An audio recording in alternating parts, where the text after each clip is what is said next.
The president of Ukraine, Volodymyr Zelensky, announced that Russia is considering the scenario of a terrorist attack on the Zaporizhzhia nuclear power plant. Russian terrorists are pushing the world into the abyss of nuclear disaster. There have never been terrorist attacks on nuclear facilities, and this is categorically unacceptable. Radiation knows no boundaries. The hit targets are determined only by the direction of the wind. So this is a question of the safety of all humanity, as it was during the Chernobyl accidents. Ukraine has evidence of Russian plans, and all available information is passed on to state governments and international organizations. So from the very first day of the occupation, Russian troops have been provoking a catastrophe, mining the stations, passing military equipment and ammunition there, shelling the territory of Zaporizhzhia nuclear power plant. So what are the dangers that the Zaporizhzhia nuclear power plant carries exactly in the state in which it is now? Okay, everybody, quiet down, quiet down. All right. We're back. Yep. Hope everyone's accounted for. Let's do a head count. 1, 2, 3, 4. Okay, all 5 of you are here. Great. Good. You are here on the Hoplite channel. And this is an emergency broadcast to ask the question, will 2024 become 1986?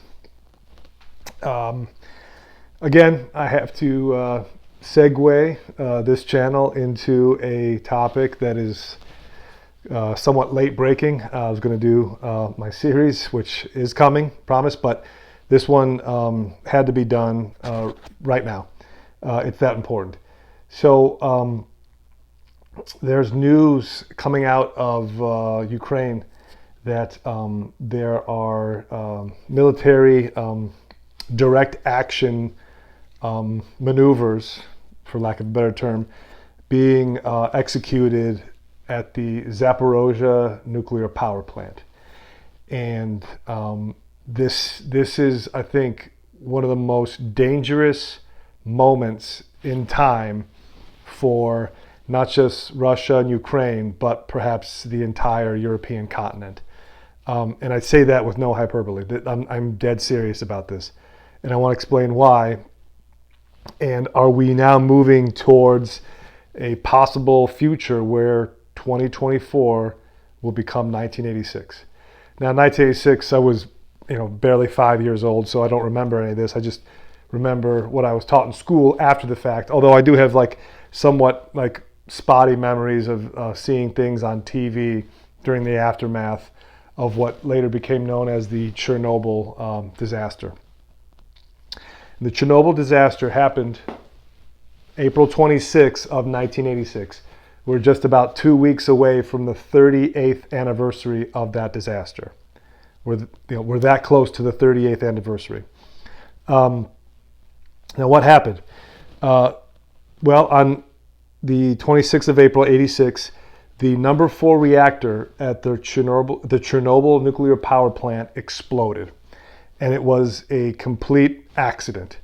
It was, I think, a routine testing procedure that they had gone through before, and a catastrophe is what resulted. Now I'm going to read the Wikipedia entry for the disaster to not misquote anything. So follow along, and I'll post it as I read. Okay, the Chernobyl disaster began on April 26 of 86 with the explosion of the 4 reactor at the Chernobyl power plant near the city of Pripyat in northern Ukrainian SSR, which was the Soviet Union at the time, close to the border with Belarus. It's one of only 2 nuclear energy accidents rated at 7, the maximum severity on the International Nuclear Event Scale, the other being the 2011 Fukushima nuclear accident in Japan. The initial emergency response and subsequent mitigation efforts involved more than 500,000 personnel and cost estimated 18 billion rubles, or what in today's money would be $70 billion, adjusted for inflation. It's considered the worst nuclear disaster in history. The accident occurred during a test of the steam turbine's ability to power the emergency feed water pumps in the event of a simultaneous loss of external power and coolant pipe rupture. Following an accidental drop in reactor power to near zero, the operators restarted the reactor in preparation for the turbine test with a prohibited control rod configuration. Upon successful completion of the test, the reactor was then shut down for maintenance. Due to a variety of factors, this action resulted in a power surge at the base of the reactor, which brought about the rupture of the reactor components and the loss of coolant. The process led to steam explosions and a meltdown, which destroyed the containment building. This was followed by a reactor core fire, which lasted until May 4th of 86, during which airborne radioactive contaminants were spread throughout the USSR and Europe. In response to the initial accident, a 6.2-mile radius exclusion zone was created 36 hours after the accident, from which approximately 49,000 people were evacuated, primarily from the town of Pripyat. The exclusion zone was later increased to a radius of 19 miles, from which an estimated 68,000 additional people were evacuated. Okay, I'll stop right there. Right, so this was just like a routine, okay, we're going to do a test here, shut the reactor down, do this, do that, okay, power it back up. And then when they powered it back up, there was a power surge and the rods were in the incorrect alignment space and they had an explosion. And I want to say 2 of the engineers, unfortunately, in that immediate explosion were killed instantly. And then all hell broke loose. And I'll put a picture up of the black and white, aerial photo that I'm sure tons of people have seen. If you've seen the Chernobyl HBO series, I haven't seen it, but I've watched like a dozen documentaries on the Chernobyl disaster. In fact, I've been watching this YouTube channel lately that's been in my feed by Kyle Hill, and he covers all of these nuclear accidents or nuclear disaster incidents, the Demon Core, and then the elephant's foot, which was the corium, the melted core, the partially melted core of Chernobyl that settled in the sub-basement of the Chernobyl power plant. And it's become one of the most dangerous places on Earth because they say, in under 200 seconds, if you are within 10 feet of this mass, this corium mass, this elephant's foot, you will receive what is 100% lethal dosage of radiation. In fact, there's legend, although the Soviet Union denied it, of course, that the first man to go into the sub-basement and get a quick photo of the elephant's foot died as a result of going down in the basement and just snapping a photo and coming right back up. He was at least 20 meters away from it, gets a quick photo, comes back up, and the guy was being bathed in radiation and didn't even know it. I think he died maybe a month or less later. So that was Chernobyl. That was an accident. Ukraine at the time was part of the Soviet Union.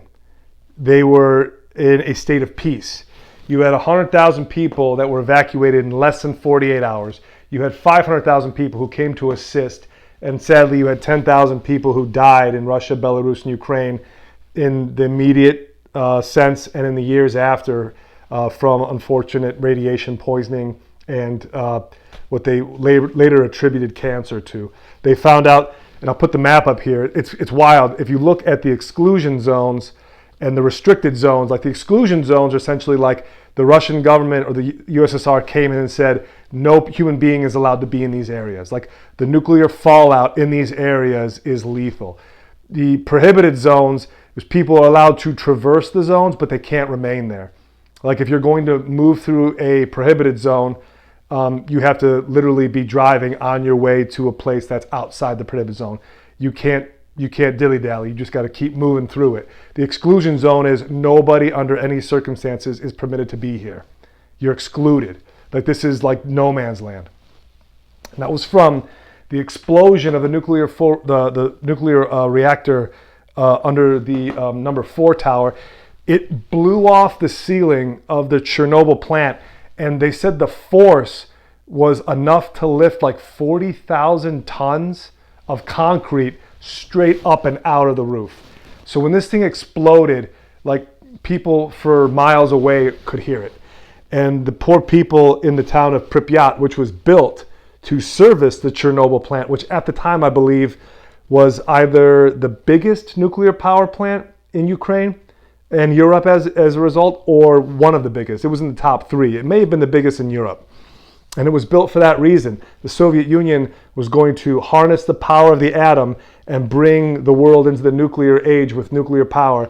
And all of the best and brightest of the Soviet Union moved to the town of Pripyat so that they could work at the Chernobyl power plant and bring the world into the atomic age for power, and it ended in complete disaster. This happened in peacetime, and this was the devastation that was wrought. What's happening right now, and this is the reason for this episode. We saw, again, I've covered this many times, the 22nd of February 2022, Russia invades the Ukraine because of the threat it feels from NATO encroaching on its territory and possibly bringing Ukraine into the NATO alliance and bringing nuclear weapons, among many other things, into Ukraine. Russia says no more, NATO goes no further, we're invading Ukraine, and we're going to take back the Donbass and the Luhansk region. Russia, remembering what happened in 1986 with the Chernobyl meltdown, immediately, like in less than a month, moved forces and seized control of the Zaporizhzhia nuclear power plant, which is south of Kiev on the Dnieper River. Chernobyl, I'll put on the map up here again, I never realized how close the Chernobyl nuclear power plant was to the capital of Kiev. And it literally sits right up there above Kiev on the river, the Dnieper, and Belarus and Russia's right there. You have the prevailing westerly winds that, forever have moved the air currents from east to west across Europe and across Russia.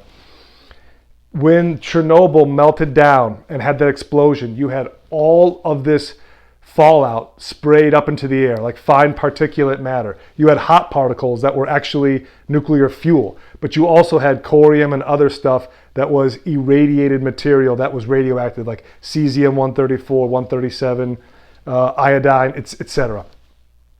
These particles were shot up into the air, like I said, with enough force to raise 40,000 tons of concrete, and the westerly winds just carried them and irradiated all of this territory in the exclusion zone and in the prohibited zones.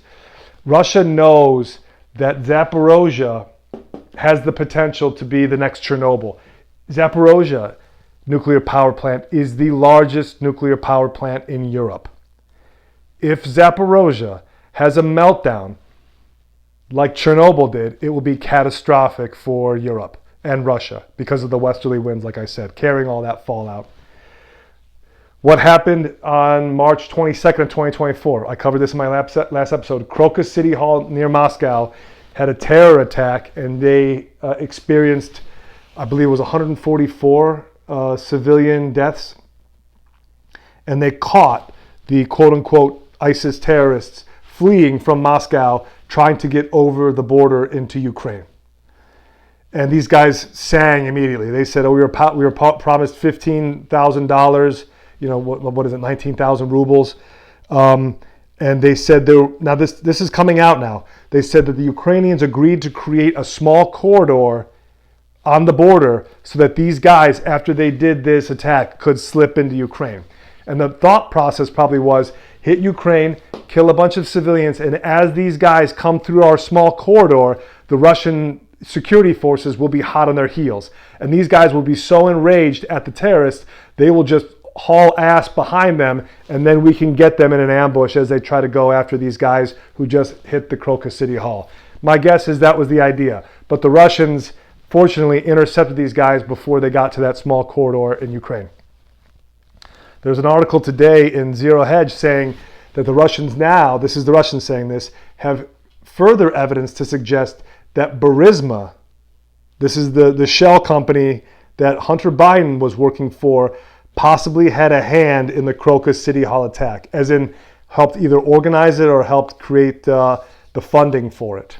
If that's true, this means that the United States government is tied up in possibly the worst terror attack in modern Russian history. But what's going on right now at the Zaporizhzhia nuclear power plant, the largest power plant in Europe, and this happened 2 days ago, and this is from the International Atomic Energy Agency, from their website. I'm going to read the article, and you can follow as I read. And this is dated April 7th, 2 days ago. The IAEA Director General statement on situation in Ukraine. Drone strikes hit the site of Ukraine's Zaporizhzhia nuclear power plant today in a serious incident that endangered nuclear safety and security, Director General Rafael Mariano Grossi of the IAEA said. For the first time since November 2022, Europe's largest nuclear power plant was directly targeted in military action that also represents a clear violation of the 5 basic principles for protecting the facility established by Director General Grossi at the United Nations Security Council in May last year. This is a major escalation of the nuclear safety and security dangers facing the Zaporizhzhia nuclear power plant. Such reckless attacks significantly increase the risk of a major nuclear accident and must cease immediately, Director Grossi said. At this point, there are no indications of damage to critical nuclear safety or security systems at the site. However, the military strikes were another stark reminder of the persistent threats to the ZNPP and other nuclear facilities during the armed conflict, despite the IAEA's efforts to reduce the risk of a severe accident that could harm people and the environment in Ukraine and beyond. As I've repeatedly stated, including at the Security Council and the IAEA's Board of Governors, no one can conceivably benefit or get any military or political advantage from attacks against nuclear facilities. Attacking a nuclear power plant is an absolute no-go. He said, I firmly appeal to military decision makers to abstain from any action violating the basic principles that protect nuclear facilities. After receiving information from the ZNPP about the drone attacks, the IAEA experts stationed at the site went to 3 affected locations. They were able to confirm the physical impact of the drone detonations, including at one of the site's 6 reactor buildings where surveillance and communication equipment appeared to have been targeted. While they're at the roof or on the reactor, Unit 6, Russian troops engaged what appeared to be an approaching drone. This was followed by an explosion near the reactor building. The IAEA team reported that they observed remnants of drones at this and 2 other impact locations at the site. At one of them, outside a laboratory, they saw bloodstains next to a damaged military logistics vehicle, indicating at least 1 casualty. The experts reported hearing explosions and rifle fire on the site throughout the day. Additionally, the IAEA team heard several rounds of outgoing artillery fire from near the plant.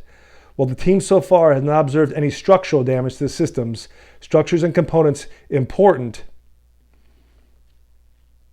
to nuclear safety or security of the plant, observing minor superficial scorching to the top of the reactor dome roof of Unit 6 and scorching of the concrete slab supporting the primary makeup water storage tanks.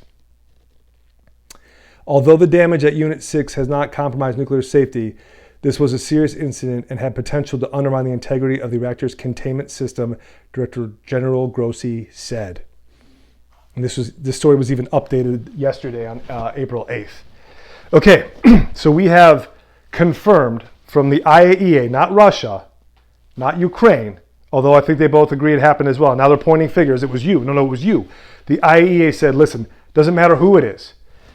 We had 3 drone attacks that struck the main reactor containment unit for the ZNPP. Okay?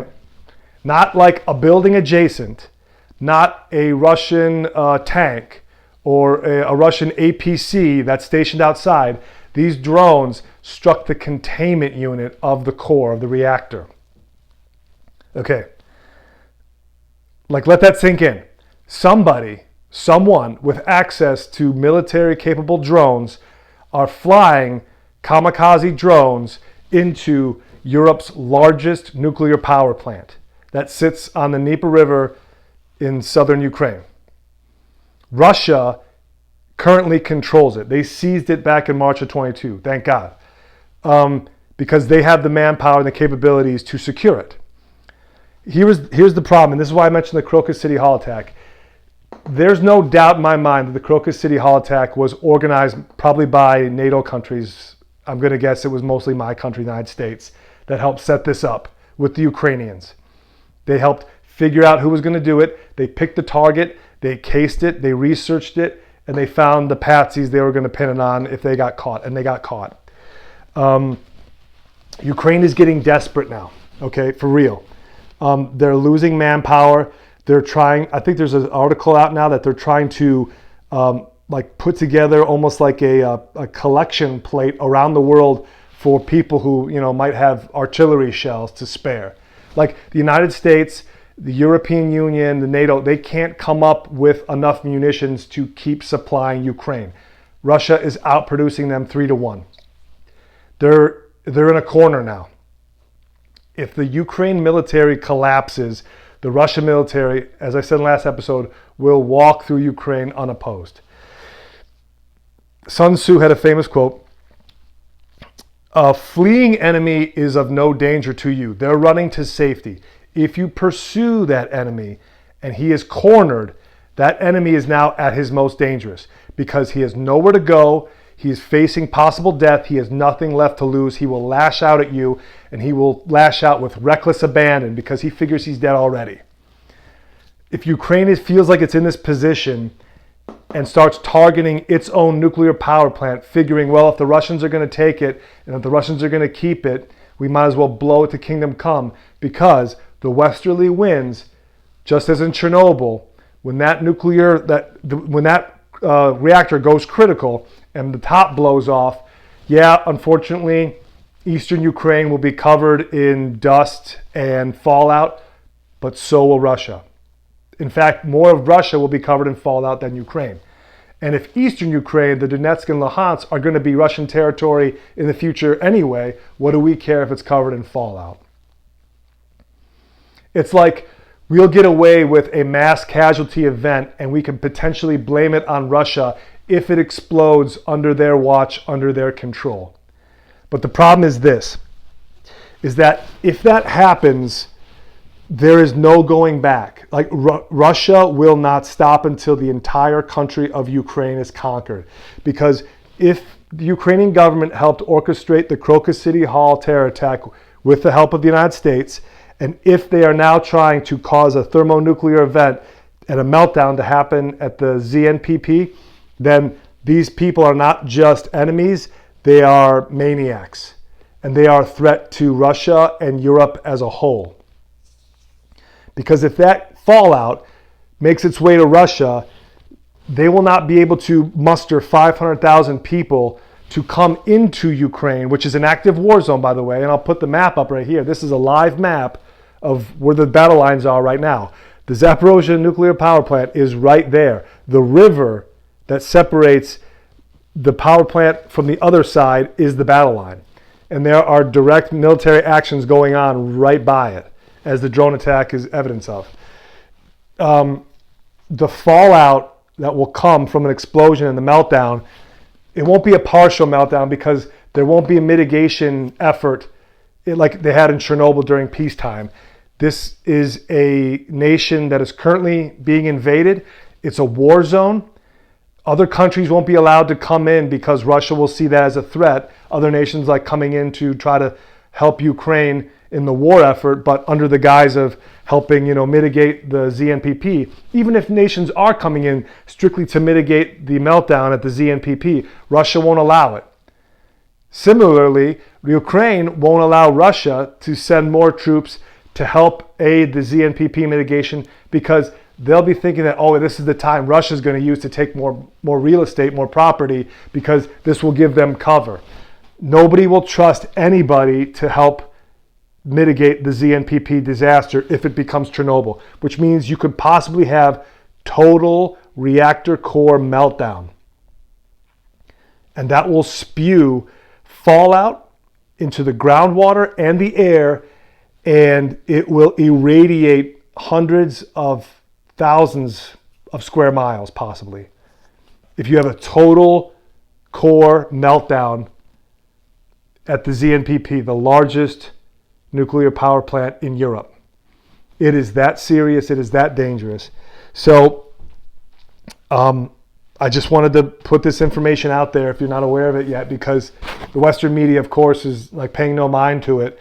The Western media is more concerned right now with, cargo ships knocking over bridges in America. That's kind of weird, right? Well, all this is happening. All of a sudden we have cargo ships that don't know how to navigate in between bridges. Does that seem weird to you? Yeah, there was a story about a cargo ship that lost propulsion right by the Verrazano Bridge, which is the bridge that every ship has to pass under to get into New York City Harbor. We just had the Baltimore Harbor literally shut down 2 weeks ago because in the middle of the night, some cargo ship lost power, gained power, lost it again, and steered directly into the Francis Scott Key Bridge. Yeah, accidents happen, right? It just so happened immediately after, a couple days after the Crocus City Hall attack. None of this stuff is accidental. None of this stuff just happens in a vacuum. Yeah, you could say here and there are just things that are flukes or coincidences. None of that stuff that's major like that, I believe, is a coincidence. This ZNPP potential disaster is massive, like super massive for the entire European continent. And people need to start getting serious. And the IAEA needs to call a meeting between Ukrainian decision makers in the military and Russian, and they need to carve out the 5-mile radius from the center of the ZNPP and around it, and saying this is the DMZ. There is no military action permitted, and each side has to agree for the sake of humanity as a whole. It's that significant. If a Chernobyl event happens in this year, 2024, at the ZNPP, it will affect generations to come. Generations that aren't even born now. I don't know what else to say. It's that dire a situation. Now you could say, yeah, well, it's just drones. Like, what are drones going to do? But you have to look at these things like this is escalation. They're seeing if drones can get by Russian security that's around the ZNPP. If the ZNPP can't stop drones from breaching the barrier and hitting the containment unit, what do you think is going to happen if a hypersonic or supersonic missile is inbound and hits that containment unit for the reactor? And then, people who are working at the plant, they're not going to stay there. They're going to flee because they don't want to get killed either by incoming artillery or missiles, or if they can't stop a meltdown. Now, some brave souls might stay and go down with the ship, and like many men did at Chernobyl, and try to mitigate a full meltdown. But if it goes critical and you cannot stop a total meltdown from happening, you're just going to be a casualty. And there's nothing you can do to stop it once it gets to that critical mass stage and you have core meltdown, there's no stopping it. And if it's in a war zone, no one is coming to save the day like happened in 1986. This was a huge effort in 1986 to keep Chernobyl from becoming an even worse disaster than it was. And it's still, next to Fukushima, I think, the largest nuclear disaster, which was an accident in world history. And Zaporizhzhia could easily become the number one spot above Chernobyl and Fukushima if something like a missile or artillery shells cause a meltdown. It's crazy to even think about it, but we have to start thinking and talking about it. And I hope cooler heads prevail and they realize the gravity of this. If Ukraine continues with these attacks and causes a meltdown, it's not cutting off your nose to spite your face. It's cutting off half your face to spite your face. It's that suicidal. Anyway, if you agree or disagree, the comment section's right there. Again, channels being shadow banned, I get it, but you know what? Sometimes it's just nice to get it off my chest. But if you're one of the 5 or 10 or 15 people here and you liked what you saw, give it a thumbs up, share it with family and friends. I'm hopefully going to get in my series on how we save America if we can. But when these things come up, I have to cover them because it's fresh in my mind. I have to get it out there. But in any event, pray that this situation doesn't go down like 1986 did, because we possibly could be heading in that direction if things deteriorate between Russia and Ukraine, and it looks like it just might. So pray that this scenario is just a hypothetical and stays that way. But until next time, watch your 6, stay safe, and take it easy.